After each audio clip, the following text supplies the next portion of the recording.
جب تم سے کوئی شخص بات کر رہا ہو اور بات کرتے کرتے وہ دائیں بائیں دیکھے تو فرمایا اس کا مطلب یہ ہے کہ وہ بات امانت ہے، تم نے اس کو آگے بیان نہیں کرنا، چونکہ وہ دائیں بائیں اس لیے دیکھ رہا ہے کہ کوئی اور تو نہیں سن رہا۔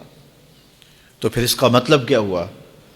یعنی اگر کوئی بندہ روٹین سے بات کر رہا ہے تو لہجے میں آہستہ ہو جاتا ہے، تو پھر بھی یہ اس بات کا اشارہ ہے کہ وہ اس بات کو راز رکھنا چاہ رہا ہے۔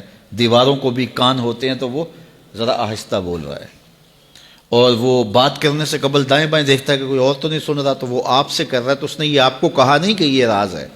کہتے ہیں صاحب عقل وہ ہوتا ہے جس کو راز بتانے کے بعد یہ نہ بتانا پڑے کہ یہ راز ہے۔ اس میں اتنی عقل تو ہو نا، اتنا تو فہم ہو نا کہ راز بتائیں اور پھر بتائیں کہ یہ راز رکھنے والی چیز ہے۔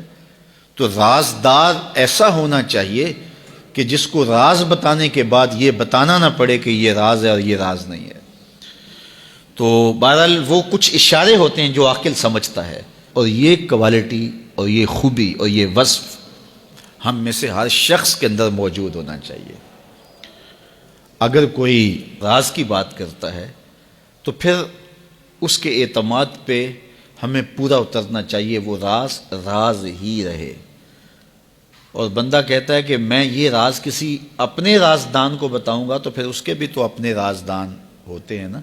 وہ کیا کسی نے کہا تھا، بلیا یاراں نو راز نہ دسیں، یاراں دے بھی یار ہوندے نہیں۔